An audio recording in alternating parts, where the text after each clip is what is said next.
শেখ মিজানুর আজহারী সাহেবের লেখা এক নজরে কোরআন বইটি নিয়ে যথেষ্ট সমালোচনা চলছে। এবার আপনার মন্তব্য কি? উত্তর হচ্ছে, আমরা আমাদের এই দেশের বেশিরভাগ মানুষদেরকে পাই যে সমালোচনা প্রিয়, অর্থাৎ মানুষের সমালোচনা করার মধ্যেই যেন কিছু মানুষ মজা পায়। অহেতুক সমালোচনা, কোনো প্রয়োজন নাই, এরপরে সমালোচনা করবে। এটা অধিকাংশ ক্ষেত্রে আমরা দেখি যে মিজানুর আজহারী ভাই, ডক্টর মিজানুর আজহারী সাহেব ছাড়াও বাংলাদেশের অনেক ওলামা একরাম আছেন যাদের ব্যাপারে একদম প্রয়োজন নাই, শুধুমাত্র হিংসা থেকে, শুধুমাত্র বিদ্বেষ থেকে, শুধুমাত্র কারো জনপ্রিয়তা দেখে, শুধুমাত্র কারো প্রশংসা দেখে আমরা অনেকে আগুনে বেগে জ্বলে উঠি, যার কারণে সমালোচনা আর কিছু না পেলে নিজেরা সমালোচনা কোনো না কোনো পয়েন্ট তৈরি করি। অধিকাংশ ক্ষেত্রে আমরা দেখেছি যে মিজানুর আজহারী সাহেবের এক নজরে কোরআন বইটার সমালোচনা করছেন।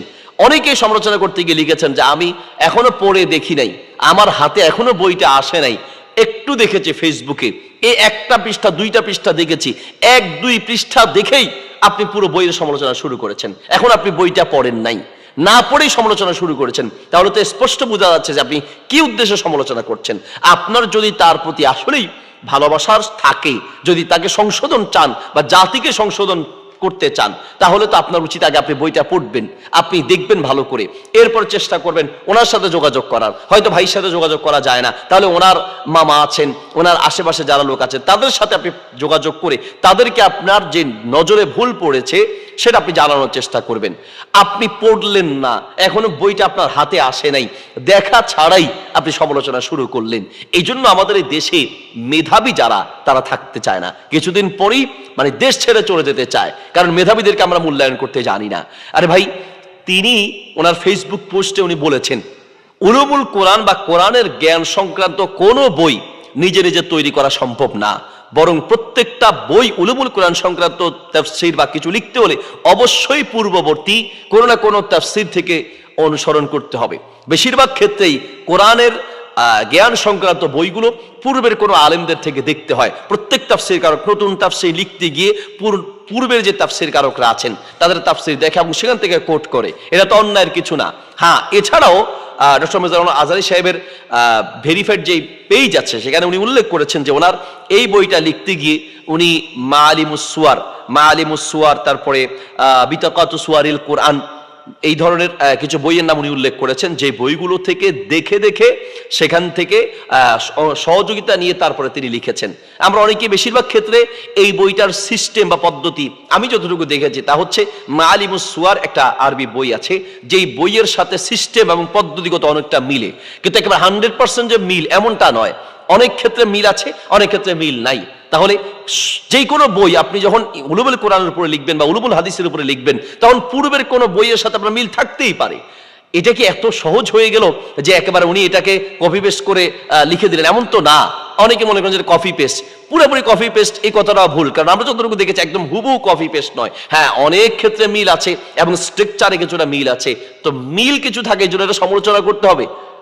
এই যে একটা খেদমত, আমার জানা মতে আমরা যারা আলহামদুলিল্লাহ লেখালেখি করি বা আমরা বইয়ের জগতে যারা পড়ালেখা করি, আমাদের জানা মতে, বিশেষ করে আমার জানা মতে, আমি এইরকম আর কোনো বই ইতিপূর্বে বাংলাদেশে ছাপানো হয়েছে বাংলা ভাষায় আমি পাইনি। তাহলে আপনিও হয়তো বা দেখেন নাই, যারা সমালোচনা করছেন তারা হয়তো দেখেন নাই। তাহলে এইরকম একটা বই ইতিপূর্বে বাংলাদেশে লেখা হয় নাই, যেটা মাইন্ড ম্যাপ আকারে কোরআনের মাআলিমুস সুয়ারের মতো বা বিতাকাতু সুয়ারিল কোরআন, এই জাতীয় বই বাংলায় এর আগে অনুবাদ হয় নাই বা বাংলায় লেখা হয় নাই। সেখানে উনি অনুবাদ করেছেন, অনেক ক্ষেত্রে হুবহু রেখেছেন, কিছু জায়গায় চেঞ্জ করেছেন, অথবা বেশিরভাগ জায়গায় উনি হুবহু রেখেছেন। তো তাতে কি হয়েছে?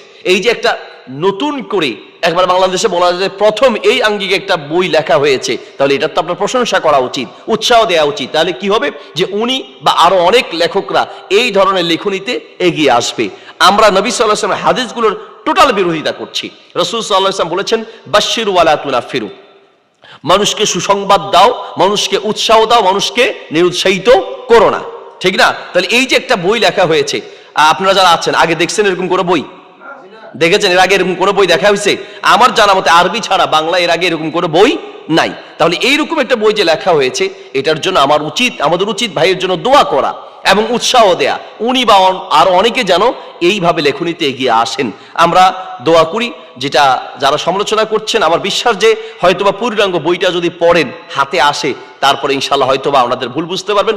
অথবা যদি এখানে কোনো ভুল ত্রুটি থাকে, উনি তো পেজে লেখায় বলেই দিয়েছেন, ওনার যেই পেজ আছে ভেরিফাইড পেজ, সেখানে যে ভুল ত্রুটি থাকা অস্বাভাবিকের কিছু নয়, সেটার জন্য পরামর্শ দেওয়ার কথা বলা আছে।